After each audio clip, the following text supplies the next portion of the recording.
독일 교통 전문가의 발언이 전 세계를 충격에 빠뜨렸습니다.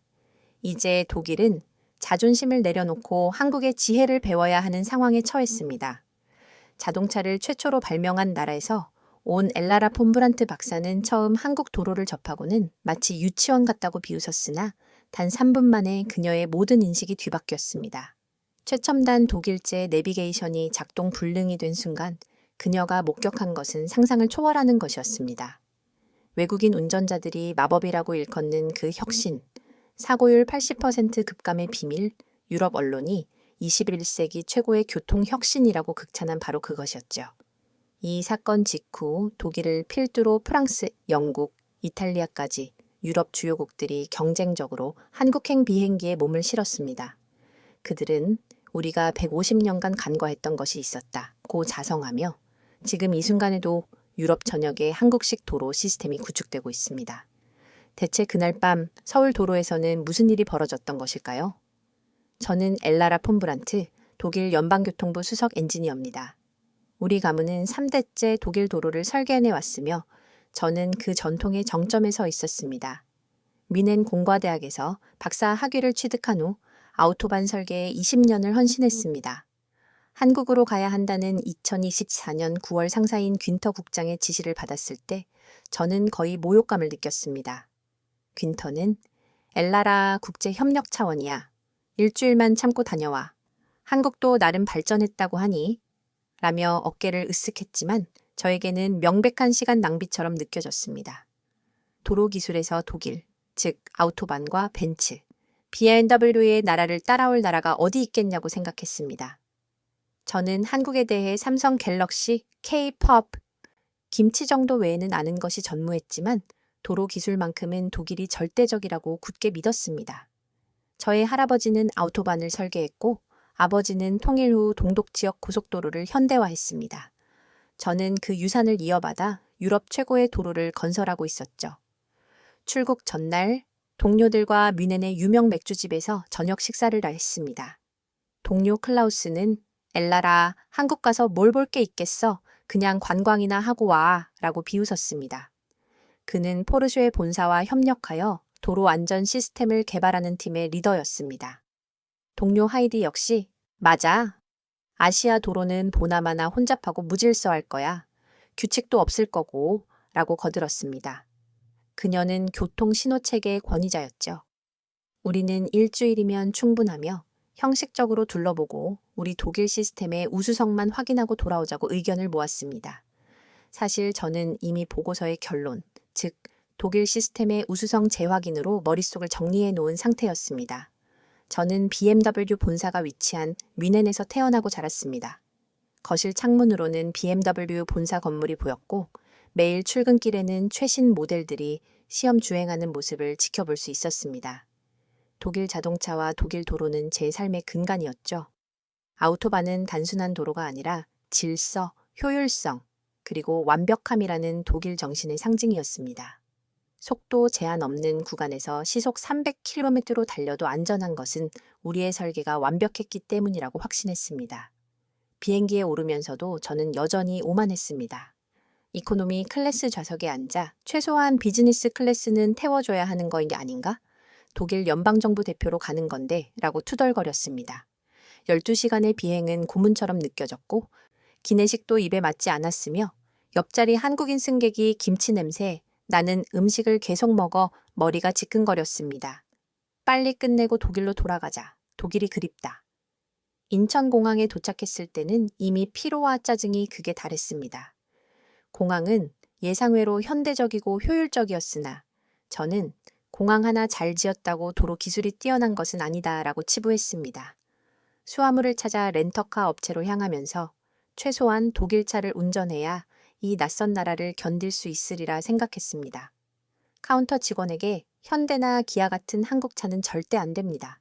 독일 차 있나요? 라고 물었습니다. 직원이 당황하며 벤츠 E 클래스가 있습니다만 이라고 답하자 저는 그거면 됐어요. 열쇠 주세요. 라며 최소한의 위안을 찾았습니다. 한국 차를 운전하는 것은 상상조차 하기 싫었으니까요.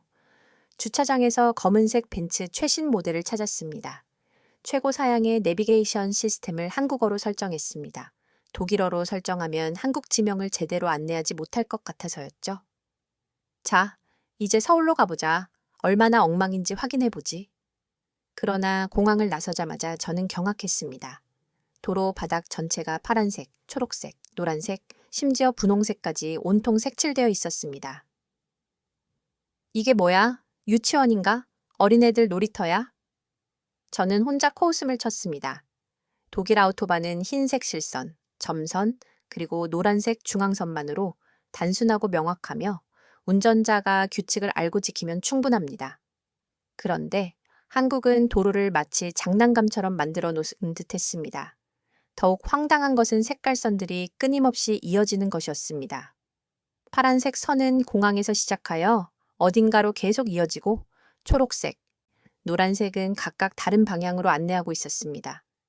대체 이게 무슨 의미야? 운전자들을 바보 취급하는 건가? 서울로 향하는 고속도로를 달리면서 계속 고개를 저었습니다.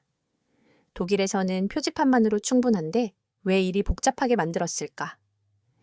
게다가 도로 위에는 전혀 읽을 수 없는 한글 표시들이 가득했습니다.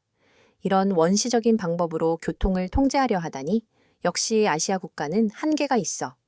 1시간쯤 운전하니 서울 시내가 보였습니다. 고층 빌딩들이 즐비했지만 제 눈에는 그저 무계획적으로 세워진 콘크리트 덩어리로만 비쳤습니다. 강남의 호텔에 도착해 체크인하면서도 와이파이는 되겠죠? 방에 커피 머신은 있나요? 인스턴트 말고 진짜 커피 말이에요. 라고 계속 불평했습니다. 직원은 미소 지으며 응대했지만 모든 것이 낯설고 불편하여 저는 짜증이 났습니다. 방에 들어가자마자 노트북을 켜고 베를린 본부에 첫 보고를 작성했습니다. 한국 도착. 도로 시스템은 예상대로 비효율적이고 유치함. 색깔로 도로를 구분하는 원시적 방법 사용 중. 운전자의 지능을 무시하는 접근법으로 보임. 자세한 분석은 추후 보고 예정. 이메일을 보내고 창밖 서울의 야경을 내다봤습니다. 화려했지만 제 눈에는 무질서한 불빛의 향연으로만 보였죠. 일주일만 버티자. 그리고 다시는 오지 말자. 침대에 누워서도 깔끔한 아우토반, 질서정연한 프랑크푸르트 공항, 그리고 뮌헨의 맥주가 그리웠습니다. 내일은 이 시스템의 문제점을 철저히 조사하여 독일의 우수성을 증명하는 보고서를 쓰리라 다짐했습니다. 그때만 해도 저는 제가 얼마나 오만하고 무지했는지, 그리고 다음날 목격할 충격적인 장면과 며칠 후 제 목숨을 구할 색깔선, 제 인생을 바꿀 깨달음을 전혀 예측하지 못했습니다. 독일 최고의 도로 전문가라는 자부심으로 가득 차서 저는 첫날 밤을 보냈습니다. 다음날 아침 시차 적응이 안 되어 새벽 5시에 눈이 떠졌습니다. 창밖 서울은 이미 움직이기 시작했습니다. 부지런한 건 인정해야겠군. 호텔 뷔페에 아침 식사에 김치가 있는 것을 보고 또다시 놀랐습니다. 아침부터 저런 매운 것을 먹다니 역시 이해할 수 없는 나라야. 커피만 마시고 어제 빌린 벤치에 올라탔습니다. 오늘의 목표는 서울 시내의 주요 교차로와 고속도로 분기점을 조사하는 것이었습니다. 첫 목적지는 영동대교 남단으로 한국 측 자료에 따르면 서울에서 가장 복잡한 분기점 중 하나라고 했습니다. 내비게이션을 따라 도착한 분기점은 5방향으로 갈라지는 구조의 6차선이 3차선으로 줄었다가 다시 늘어나는 강과 지하차도가 동시에 연결된 아찔한 구조였습니다. 저는 이건 완전히 설계 실패작이야. 독일이었다면 절대 허가하지 않을 구조다 라고 판단했습니다. 안전한 곳에 차를 세우고 카메라를 꺼냈습니다. 이런 엉망인 설계를 기록하여 보고서에 넣을 작정이었습니다. 출근 시간인 7시 30분쯤 되자 차들이 몰려오기 시작했습니다. 자, 이제 지옥이 시작되겠군. 카메라 준비 완료. 독일 교통이론에 따르면 이런 복잡한 구조에서는 반드시 병목 현상이 발생하고 운전자들이 당황하여 급작스러운 차선 변경을 시도하다 사고가 나기 마련입니다. 하지만 5분이 지나도 10분이 지나도 아무 일도 일어나지 않았습니다. 15분이 지나면서 저는 믿을 수 없는 광경을 목격했습니다. 수백 대의 차들이 마치 강물이 흐르듯이 각자의 방향으로 흩어져 나가는 것이었습니다. 그것도 무작위가 아니었습니다. 인천공항 방향은 파란색 선, 강남 방향은 초록색, 성남 방향은 노란색을 따라가고 있었습니다. 이게 어떻게 가능한 거지? 더 놀라운 것은 차들이 미리 준비한다는 것이었습니다. 분기점 한참 전부터 자신이 가야 할 색깔선으로 차선을 변경하기 시작했고 마지막 순간에 급하게 끼어드는 차는 거의 없었습니다. 특히 대형 화물차들이 인상적이었습니다. 독일 분기점에서 가장 위험한 존재들인 화물차들이 여기서는 모두 주황색 선을 따라 가장 바깥쪽 차선으로 일찌감치 이동해 있었습니다. 저 운전자들이 모두 특별 훈련을 받은 건가? 아니면 한국인들이 특별히 운전을 잘하는 건가? 계속 관찰하자 패턴이 보이기 시작했습니다. 색깔 유도선이 단순히 방향만 알려주는 것이 아니었습니다. 분기점 1km 전부터 점진적으로 나타나 운전자들에게 충분한 준비 시간을 제공하고 있었습니다. 예를 들어 파란색 선은 처음에는 점선으로 시작하여 분기점에 가까워질수록 실선이 되고 폭도 넓어졌습니다. 마치 이제 준비하세요. 곧 갈라집니다. 라고 말하는 것 같았습니다. 30분 동안 관찰했지만 단 한 건의 사고도 급정거조차 거의 없었고 경적 소리도 들리지 않았습니다. 이건 말이 안 돼. 뭔가 속임수가 있을 거야. 저는 강남역 근처의 복잡한 교차로로 이동했습니다. 지하철역과 버스 정류장이 함께 있어 보행자도 많고 버스들이 계속 끼어들어야 하는 곳이었죠. 독일 같으면 교통지옥이 될 곳이었지만 여기서도 마찬가지였습니다. 신호가 바뀔 때마다 수십 대의 차들이 각자의 색깔을 따라 정확히 목적지 방향으로 흐트러져 나갔습니다. 특히 버스 전용차로 주황색을 일반 차들이 철저히 비켜주는 모습이 놀라웠습니다. 점심시간 무렵 고속도로 나들목 4개가 연결된 대형 분기점으로 갔습니다. 여기서는 분명 문제가 있을 거야. 하지만 오히려 더 놀라운 광경이 펼쳐졌습니다. 각 나들목마다 다른 색깔이 배정되어 있었고 차들은 마치 춤을 추듯 자연스럽게 각자의 길로 흩어졌습니다. 심지어 길을 잘못 든 차들을 위한 배려도 있었습니다. 잘못된 색깔 선을 따라가다가도 특정 지점에서 점선으로 된 연결 통로가 있어 다시 원하는 방향으로 갈 수 있게 되어 있었습니다. 이건 천재적이야. 저도 모르게 감탄사가 나왔습니다. 하지만 곧 정신을 차렸죠. 아니야, 이건 그저 우연의 일치일 뿐이야. 독일 운전자들은 이런 유치한 색깔 없이도 더 잘한다고. 하지만 마음 한구석에서는 의문이 피어오르고 있었습니다. 정말 우연일까? 정말 우리 시스템이 완벽한 걸까? 오후에는 학교 앞 노란색 서행구역, 병원 앞 흰색 정숙구역, 쇼핑몰 앞 다양한 색깔 주차장 입구 등 시내 곳곳을 더 둘러봤습니다. 저녁 무렵 호텔로 돌아오면서 저는 혼란스러웠습니다. 제가 평생 믿어왔던 독일식 시스템과는 완전히 다른 접근이었지만 분명 효과가 있어 보였기 때문입니다. 하지만 이건 너무 단순해. 진정한 선진 시스템은 더 복잡하고 정교해야 하는 거 아니야? 그날 밤 보고서를 쓰려다 멈췄습니다. 비판할 거리가 마땅치 않았습니다. 대신 인터넷으로 한국 교통사고 통계를 검색했습니다. 분명 조작된 수치일 거야. 하지만 여러 국제기구의 검증 자료들도 한국의 복잡한 도심교차로 사고율이 유럽 주요 도시들보다 현저히 낮음을 보여주었습니다. 특히 색깔 유도선 설치 전후를 비교한 자료는 충격적이었습니다. 평균 40%의 사고 감소율, 일부 구간은 50%가 넘었죠. 뭔가 내가 놓치고 있는 게 있는 건가? 침대에 누워서도 낮에 본 강물처럼 흐르던 차들, 서로 배려하며 차선을 바꾸던 모습, 그리고 단 한 건의 사고도 목격하지 못했다는 사실이 계속 떠올랐습니다. 내일은 좀 더 자세히 봐야겠어. 분명 약점이 있을 거야. 하지만 제 마음 깊은 곳에서는 평생 믿어왔던 독일식 시스템의 절대성의 균열이 시작되고 있었습니다. 그날 밤 잠을 이룰 수 없어 새벽 2시에 노트북을 열었습니다. 약점을 찾기 위해 한국도로공사 홈페이지에 접속하여 기술 문서, 설치 가이드라인, 효과 분석 보고서 등 모든 자료를 다운로드하여 꼼꼼히 읽었습니다. 놀랍게도 단순해 보였던 시스템 뒤에는 각 색깔의 의미, 설치 간격, 명도와 채도 기준, 야간 시인성을 위한 형광, 물질 배합 등 치밀한 연구가 숨어 있었습니다. 그래도 이건 임시 방편이야. 진짜 해결책은 아니지. 새벽 4시쯤 독일 동료들과 화상회의를 했습니다. 동기 마르쿠스는 제 얼굴을 보고 엘라라, 얼굴이 왜 그래? 한국 음식이 안 맞아? 라고 걱정스럽게 물었습니다. 저는 색깔 유도선, 자연스러운 교통 흐름, 낮은 사고율 등을 설명하기 시작했습니다. 처음엔 진지하게 듣던 마르쿠스가 갑자기 웃음을 터뜨렸습니다. 하하, 엘라라, 농담도 잘하네. 색깔 따라 운전한다고? 그게 효과가 있다고? 제가 영동대교 분기점에서 직접 봤다고 주장했지만 마르쿠스는 우리가 지금 레벨 4 자율주행, 인공지능 시스템을 개발하는데 한국은 아직도 크레파스 놀이나 하고 있다고? 라고 일축했습니다. 화면에 클라우스, 하이디, 러어 등 다른 동료들도 나타났습니다. 클라우스는 코웃음을 치며 아시아인들의 장난감이지 뭐 라고 말했습니다.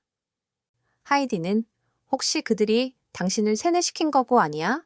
김치를 내때 너무 많이 먹으면 그럴 수 있대 라며 모두가 웃었습니다. 저도 약간 안심이 되었습니다. 맞아, 우리는 최첨단 기술을 개발하는데 한국은 원시적인 방법에 의존하고 있는 거야. 하지만 통화를 끊고 나서도 의문은 사라지지 않았습니다. 한국도로공사의 사고 통계를 독일 자료와 비교해 봤을 때 서울의 주요 교차로 사고율이 베를린보다 낮았고 심지어 서울의 교통량은 2배 이상 많은데도 그러했습니다. 통계 조작일 거라 생각했지만 여러 기관의 교차 검증 자료들이 모두 일치했습니다. 심지어 독일 보험회사의 한국지사 자료까지도 같은 결과를 보여주었죠. 아침 해가 뜰 무렵 저는 더 큰 혼란에 빠졌습니다. 독일식 접근법이 최고라고 믿었는데 단순한 색깔선이 더 효과적일 수 있다는 것을 인정하기 어려웠습니다. 아침 식사를 위해 호텔 레스토랑에 내려갔을 때 한 독일인 관광객 가족의 대화를 우연히 엿들었습니다. 아버지로 보이는 남자가 어제 운전하는데 정말 편했어. 색깔만 따라가니까 길 찾기가 너무 쉽더라. 라고 말했고 어머니는 맞아요. 미넨에서는 표지판 보느라 사고 날 뻔한 적이 한두 번이 아닌데 라고 맞장구 쳤습니다. 심지어 어린 여자아이는 아빠, 파란색 따라가면 공항에 가 라고 자랑스럽게 말하며 내비게이터 역할을 하고 있었습니다. 독일인들조차 한국 시스템을 더 편하게 느끼고 있었던 것입니다. 이건 인정하기 싫지만 그날 오후 저는 직접 운전하여 체험해보기로 결심했습니다. 벤츠에 시동을 걸고 목적지 없이 색깔 선들을 따라가 봤습니다. 처음에는 어색했지만 10분도 지나지 않아 적응했습니다. 파란색을 따라가니 공항 방향, 초록색으로 바꾸니 강남으로 돌아왔고 노란색은 성남 방향, 주황색은 시내 순환도로였습니다. 가장 인상적이었던 것은 스트레스가 전혀 없다는 점이었습니다. 독일에서는 표지판을 놓칠까봐 항상 긴장하는데 여기서는 색깔만 따라가면 됐으니까요. 이거 정말 편하네. 저는 속으로 인정했지만 여전히 자존심이 허락하지 않았습니다. 그래도 이건 임시방편이야. 진정한 해결책은 아니지. 저녁, 호텔 프런트에서 내일 한국교통 관계자들과의 만찬이 잡혔다는 메시지를 받았습니다. 좋아, 그들에게 직접 물어보자. 왜 이런 원시적인 방법을 고집하는지. 하지만 다음 날 밤, 제 벤츠가 저를 배신하고 그 원시적인 색깔선이 제 목숨을 구하게 될 것이라고는 상상조차 못했습니다. 금요일 저녁 6시, 저는 강남의 고급 한식당에 도착했습니다. 한국 국토교통부와 도로공사 관계자들이 마련한 만찬이었습니다. 국토부의 이지혜 과장은 유창한 영어로 저를 맞이했습니다. 옥스퍼드에서 도시계획학 석사를 했다고 하더군요. 만찬 분위기는 편안했고 특히 불고기라는 한국 음식이 인상적이었습니다. 도로공사의 최민준 부장은 독일의 아우토반을 칭찬하며 대화가 시작되자 저는 평소 생각을 말했습니다. 솔직히 말씀드리면 색깔로 도로를 구분하는 것은 임시방편에 불과합니다. 진짜 해결책은 운전자 교육과 첨단 기술이죠. 독일은 완전 자율주행을 개발하고 있어요. 순간 분위기가 어색해졌지만 이 과장이 부드럽게 대답했습니다. 독일의 기술력은 놀랍습니다. 하지만 저희는 모든 사람이 쉽게 이해할 수 있는 시스템을 만들려고 합니다. 제가 하지만 그건 운전자를 바보 취급하는 거 아닌가요? 라고 날카롭게 묻자 최 부장은 미소를 지으며 반문했습니다. 오히려 반대입니다. 운전자를 믿기 때문에 단순한 도구만 제공하는 거죠. 복잡한 시스템은 오히려 운전자를 믿지 못해서 만드는 게 아닐까요? 그 말에 저는 생각해보지 못한 관점이라 할 말을 잃었습니다. 만찬은 밤 9시쯤 끝났고 금요일 밤 강남 거리는 젊은이들로 북적였습니다. 일행들과 작별하고 주차장으로 향했습니다. 밤 운전은 처음이었고 교통량도 많았습니다. 한국의 밤 도로가 얼마나 혼잡한지 확인할 좋은 기회군. 내비게이션에 호텔 주소를 입력하고 벤츠에 시동을 걸었습니다. 처음 10분은 벤츠의 부드러운 승차감과 정확한 내비게이션에 역시 독일차가 다르다고 생각했습니다. 하지만 한남대교에 진입하자마자 폭우가 쏟아지기 시작했습니다. 일기예보에도 없던 국지성 호우였습니다. 빗줄기가 너무 굵어 와이퍼를 최고 속도로 작동시켜도 앞이 제대로 보이지 않았습니다. 바로 그때 내비게이션에 문제가 발생했습니다. GPS 신호를 찾을 수 없습니다. 폭우와 고층 빌딩 지역 특성상 신호 장애가 발생한 것이었습니다. GPS가 끊기자 내비게이션은 마지막으로 저장된 경로를 기준으로 엉뚱한 안내를 시작했습니다. 300m 앞에서 우회전하세요. 하지만 이미 한남대교를 절반쯤 건넌 상태라 우회전 차로가 있을 리 없었습니다. 저는 공포에 빠지기 시작했습니다. 비는 거세지고 내비게이션은 잘못된 안내를 하고 주변 차들은 쌩쌩 지나가고 있었습니다. 이대로 가다가는 큰일 나겠어. 벤츠의 최첨단 시스템도 이 상황에서는 아무 쓸모가 없었습니다. 벤츠가 날 배신하다니. 독일 최고의 기술이 한국의 폭우 앞에서는 무력했어요. 바로 그때 비에 젖은 도로 위에서 희미하게 빨간색 선이 선명하게 빛나기 시작했습니다. 옆 차선에서 누군가 창문을 내리고 필사적으로 수신호를 보내며 빨간 선 따라가세요 라고 외쳤습니다. 선택의 여지가 없었습니다. 저는 본능적으로 빨간색 선을 따라가기 시작했습니다. 신기하게도 빨간 선은 복잡한 진출입로 사이를 안전하게 안내했습니다. 너무 가파른 커브나 위험한 합류 지점을 피해서 가장 안전한 경로로 인도하고 있었죠. 5분쯤 지났을까요? 빨간 선은 저를 한남대교 북단을 벗어난 안전한 직진 도로로 인도했습니다. 저는 떨리는 손으로 차를 세웠습니다. 심장이 미친 듯이 뛰고 있었습니다. 살았다. 잠시 후 정신을 차리고 생각했습니다. 최고급 벤츠, 최첨단 내비게이션, 독일의 자랑스러운 기술이 모두 실패한 순간 저를 구한 것은 한국의 원시적인 색깔 선이었습니다. 나중에 알았지만 빨간색은 운전자들이 길을 잃거나 GPS가 먹통이 되는 위험 상황에서 안전하게 빠져나갈 수 있도록 설치된 긴급 탈출 유도선이었습니다. 아날로그 방식의 백업 시스템이었던 거죠. 호텔로 돌아오는 길, 저는 우리가 너무 기술에만 의존했던 건 아닐까? 정작 중요한 순간에는 가장 단순한 해결책이 생명을 구하는 데라고 계속 생각했습니다. 호텔 방에 들어와 앉아 평생 믿어왔던 것들이 한순간에 무너진 기분을 느꼈습니다. 저는 벤츠 본사에 보낼 리포트 작성을 멈추고 일기장을 꺼냈습니다. 오늘 밤 독일의 자존심이 무너졌다. 하지만 동시에 새로운 깨달음을 얻었다. 진정한 기술은 복잡함이 아니라 단순함에 있을지도 모른다. 내일은 한국 시스템을 제대로 이해해봐야겠다. 이번에는 편견 없이 열린 마음으로 창밖도로 위에 색깔선들이 가로등 불빛에 반짝이고 있었고 처음으로 그것들이 아름답게 보였습니다. 토요일 아침 저는 일찍 일어나 무작정 한국도로공사를 찾아갔습니다. 원래 일정에는 없었지만 직접 물어보지 않고는 견딜 수 없었습니다. 도로공사 건물은 독일 연방교통부의 웅장함과는 달리 소박했습니다. 안내 데스크 직원에게 신분을 밝히자 곧 정태환 부장이 나타났습니다. 그는 편안한 차림의 온화한 인상이었습니다. 부장님은 김서영 과장에게서 제 이야기를 들었으며 어젯밤 한남대교에서 무사했던 것을 다행으로 여긴다고 말했습니다. 저는 얼굴이 빨개졌습니다. 정 부장의 사무실은 더욱 소박했는데 화려한 장식 대신 벽에는 아이들이 그린 듯한 도로 그림들이 걸려 있었습니다. 그는 매년 어린이 교통 안전 그림 대회의 수상작이라고 설명했습니다. 저는 겸손하게 물었습니다. 어떻게 그런 시스템을 만들 생각을 하셨나요? 정 부장은 잠시 생각하더니 천천히 말했습니다. 엘라라 박사님, 독일 분들은 운전자를 교육시키려 하시죠. 하지만 우리는 다릅니다. 우리는 운전자를 가르치지 않고 도와줍니다. 그는 도로는 시험장이 아니며 사람은 실수할 수 있고 길을 잃을 수도 있다고 했습니다. 색깔 유도선은 그런 실수를 예방하고 바로잡을 수 있게 돕는 장치라는 것입니다. 저는 충격을 받았습니다. 하지만 그건 운전자의 실력을 떨어뜨리는 거 아닌가요? 정 부장은 오히려 반대예요. 스트레스 받지 않고 편안하게 운전할 수 있으니 더 안전하죠. 라고 답했습니다.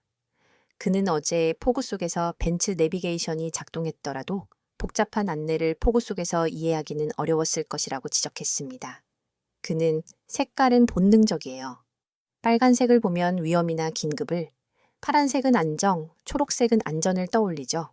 이건 교육이 필요 없는 인간의 본능이에요. 라고 강조했습니다. 제가 너무 단순하지 않냐고 묻자 그는 가장 좋은 해결책은 가장 단순한 해결책입니다. 삼성 스마트폰이든 아이폰이든 80세 할머니든 8살 아이든 한국인이든 독일인이든 누구나 색깔은 구분할 수 있으니까요. 라고 진지하게 말했습니다.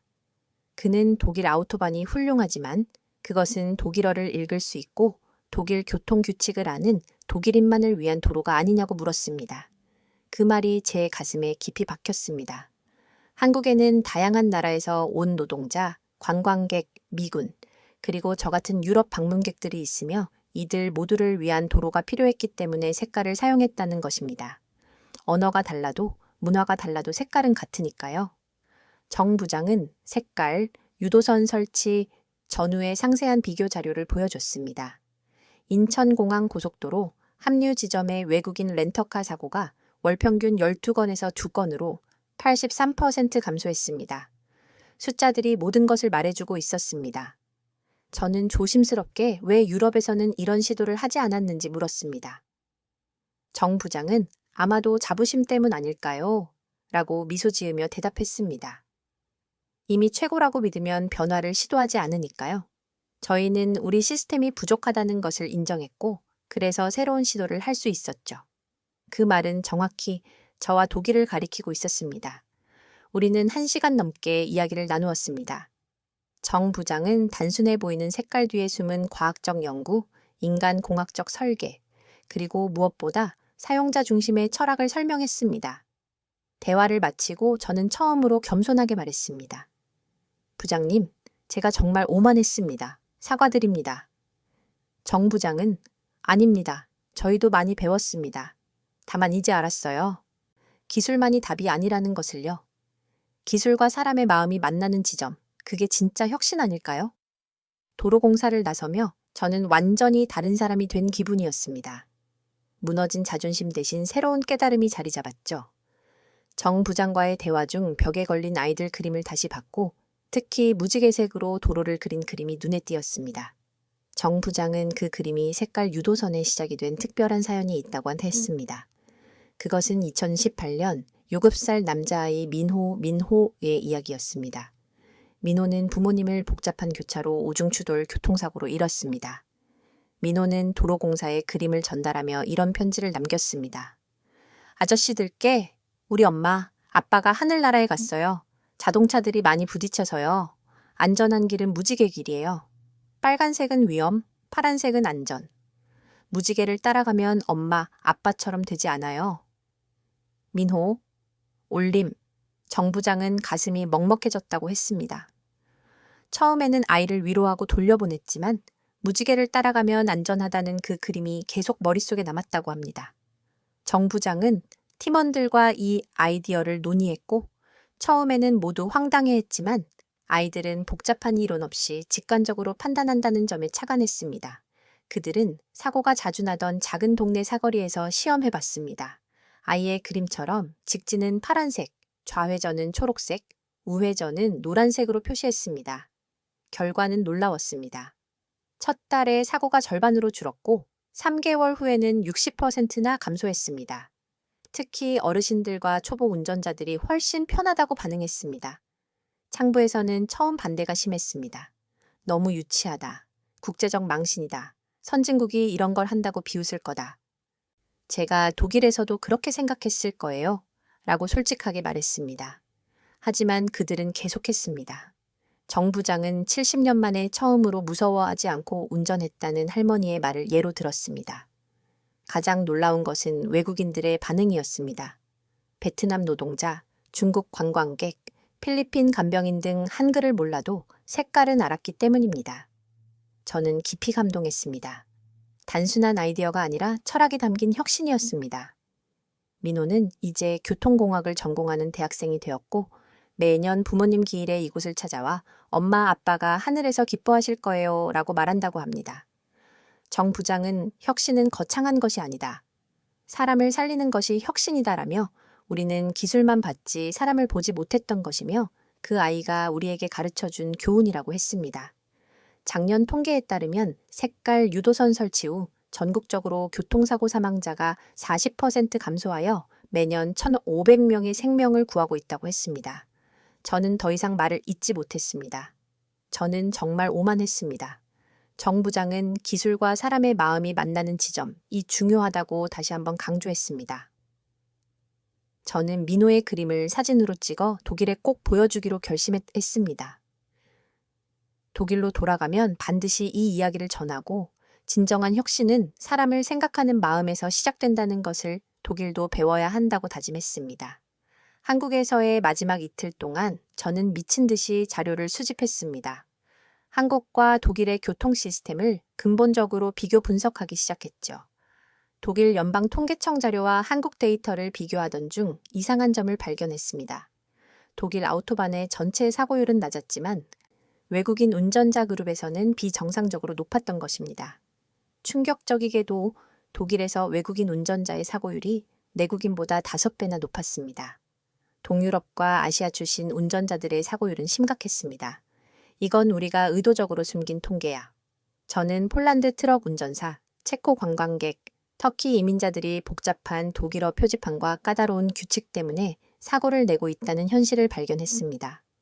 2023년 뮌헨 근교 아우토반 이탈리아 관광버스 대형 사고, 사망 13명, 부상 501명는 이탈리아인 버스 기사가 독일어로만 쓰인 공사 구간 표지판을 이해하지 못해 역주행하면서 발생했습니다.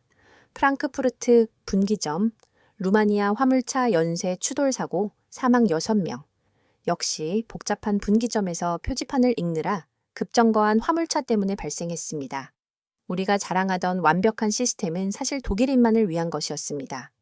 반면 한국은 외국인 운전자 사고율이 내국인과 거의 차이가 없었는데 색깔은 국적을 가리지 않기 때문이었습니다. 유튜브 검색에서도 차이가 명확했습니다. 독일 아우토반 외국인 운전 영상들은 이 표지판이 뭐라고 쓰여 있는 거야? 독일어를 모르면 운전하지 말라는 건가? 라며 불평하는 내용이 가득했습니다. 반면 한국 도로 외국인 운전 영상들은 색깔만 따라가니까 너무 쉬워요. 독일보다 한국이 운전하기 훨씬 쉬워요. 라며 감탄하고 있었습니다. 이후 교통위원회의 내부 보고서에도 독일 아우토반의 외국인 운전자 차별성 개선 권고가 3년 전에 이미 제기되었지만 독일은 운전자가 독일어를 배우면 된다는 오만한 태도로 이를 무시했음을 알 수 있었습니다. 월요일 새벽 저는 마지막 분석을 완성했습니다. 제목은 완벽한 시스템의 그림자. 독일 아우토반은 정말 모두를 위한 도로인가? 결론은 독일의 낮은 사고율이 사실상 독일인만의 통계였으며 외국인과 이민자들의 높은 사고율은 의도적으로 분리 집계되어 있었다는 것이었습니다. 진짜 선진국은 자국민만 안전한 나라가 아니라 그 나라를 찾는 모든 사람이 안전한 나라다. 우리가 만든 시스템은 배타적이었고 한국은 언어를 몰라도 안전하게 운전할 수 있는 포용적인 시스템이었습니다. 월요일 오후 인천공항으로 향하면서 저는 독일을 바꿔야 한다고 결심했습니다. 비행기 안에서 보고서를 한국의 색깔 유도선 시스템, 도입 제안, 포용적 도로 인프라를 위하여 라는 제안서로 다시 정리했습니다. 뮌헨 공항에 도착한 화요일 아침, 일주일 전과는 완전히 다른 시각으로 모든 것이 보였습니다. 아우토반의 독일어 표지판들이 외국인에게는 불친절한 안내로 느껴졌습니다. 정말 우리가 이렇게 폐쇄적이었구나. 수요일 아침, 연방교통부 정기회의가 열렸고 저는 한국 출장 보고를 시작했습니다.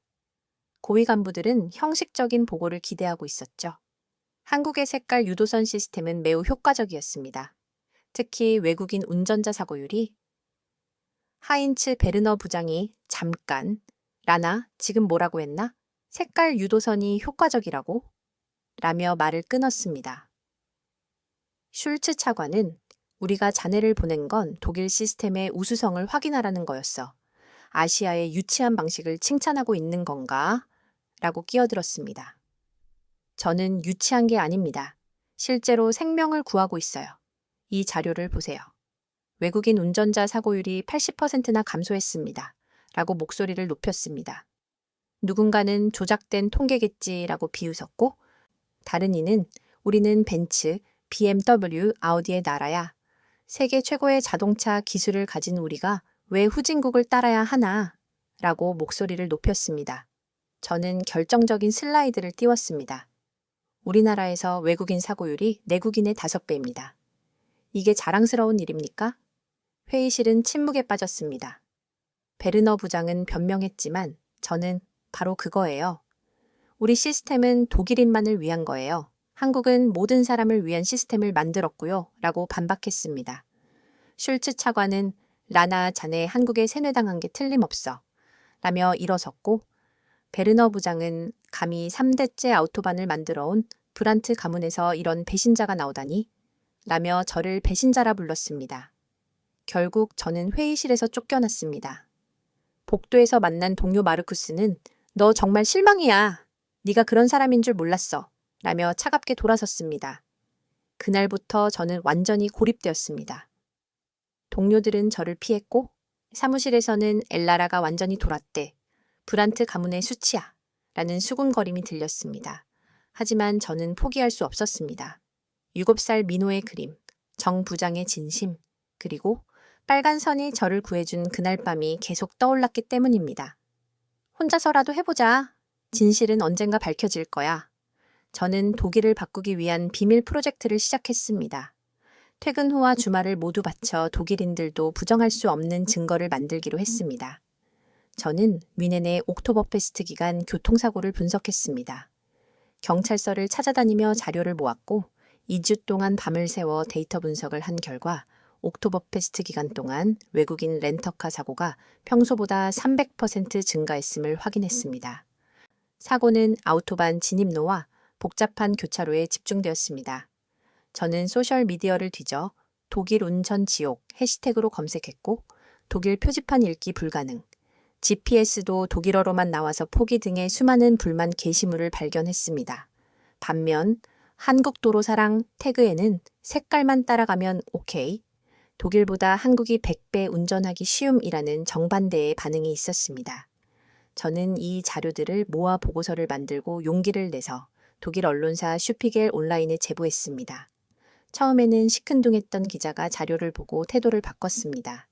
일주일 후 슈피겔 온라인 메인에 독일 도로의 불편한 진실, 외국인에게는 지옥인 아우토반 기사가 실렸습니다.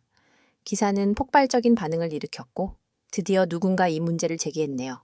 한국 도입했으면 등의 댓글이 쏟아졌습니다. 여론이 들끓자 ARD, ZDF 등 공영방송에서도 이 문제를 다루기 시작했습니다. 결정적인 순간이 왔습니다. EU 교통위원회에서 공식 성명을 발표하며 독일의 교통 시스템 개선 권고안을 검토 중이며 엘라라 폰 브란트 박사의 제안을 긍정적으로 보고 있다고 밝혔습니다. 연방교통부도 더 이상 무시할 수 없게 되었습니다. 베르너 부장이 제 사무실로 찾아와 언론에 제보한 게 자네였군 이라며 어색해했습니다. 그는 상부에서도 압박이 들어오고 있으며 바이에른 주지사 마르쿠스 제도가 직접 관심을 보인다고 알려줬습니다. 2024년 12월 바이에른 주지사 마르쿠스 제도가 연방교통부를 방문했습니다. 주지사는 실용주의자답게 단도직입적이었습니다. 박사님의 보고서를 읽었습니다. 매우 인상적이었어요. 바이에른은 관광이 주요 산업입니다. 외국인들이 안전하게 운전할 수 있어야 해요. 저는 뮌헨 잘츠부르크 구간에 시범 사업을 하자고 제안했고 주지사는 제가 책임지겠습니다. 바이에른의 미래를 위한 일이니까요. 라며 기회를 주었습니다. 보수단체들은 독일의 전통을 지켜라. 아우토반에 크레파스 칠하지 마라. 엘라라 폰 브란트는 매국노다라고 비난하며 격렬하게 반발했습니다. 매일 시위대가 연방교통부 앞에 모였고 저는 협박 편지까지 받았습니다. 하지만 저는 한국에서 배운 대로 작게 시작해서 증명하기로 굴복하지 않았습니다. 2025년 2월 뮌헨 공항에서 시내로 가는 구간에 첫 색깔 유도선 공사가 시작되었습니다. 공사 현장에서는 매일 시위대와 마주쳤지만 작업자들은 묵묵히 일했습니다. 3월 첫째 주 완성된 도로는 공항 시내 파란색, 잘츠부르크 초록색, 시내 순환 노란색, 위험 공사 구간은 빨간색으로 표시되었습니다. 처음 며칠은 독일 운전자들이 혼란스러워했지만 일주일이 지나자 변화가 나타났습니다. 이거 은근히 편한데? 색깔 따라가니까 표지판 안 봐도 되네. 특히 외국인 관광객들의 반응은 폭발적이었습니다. 오 마이 갓! 드디어 독일이 관광객을 배려하기 시작했어. 미넨 공항에서 호텔까지 길 안 잃고 왔어요. 기적이야. 결정적인 통계가 발표되었습니다. 3개월 후 해당 구간의 사고가 35% 감소했고 특히 외국인 운전자 사고는 58%나 줄었습니다. 놀랍게도 공항 렌터카 업체들의 매출이 20% 증가했습니다. 운전이 무서워 택시만 타던 관광객들이 렌터카를 이용하기 시작한 것입니다. 베르너 부장이 찾아와 라나 자네가 옳았어. 내가 너무 고집스러웠네. 미안하네. 라고 사과했고 저는 이제 매국노가 아니라 혁신가가 되어 있었습니다. 함부르크, 프랑크푸르트, 베를린 등 다른 주에서도 도입 자문을 요청하기 시작했습니다. 가장 뿌듯한 순간은 2025년 5월 서울에서였습니다. 저는 국제교통안전 컨퍼런스의 기조 연설자로 초청받았습니다. 공항 출구에서 정태환 부장이 반겨주었고 우리는 따뜻하게 악수했습니다. 서울로 가는 길, 정 부장은 민호가 이번 컨퍼런스에 참석하여 저를 만나고 싶어 한다고 전해주었습니다. 컨퍼런스 당일 저는 무대에 올라 청중석의 청년 민호를 바라보며 발표를 시작했습니다. 9개월 전 저는 오만한 바보였습니다. 저는 독일이 최고라고 믿었지만 한국에선 진정한 선진국은 가장 강한 나라가 아니라 가장 배려하는 나라라는 것을 배웠다고 고백했습니다.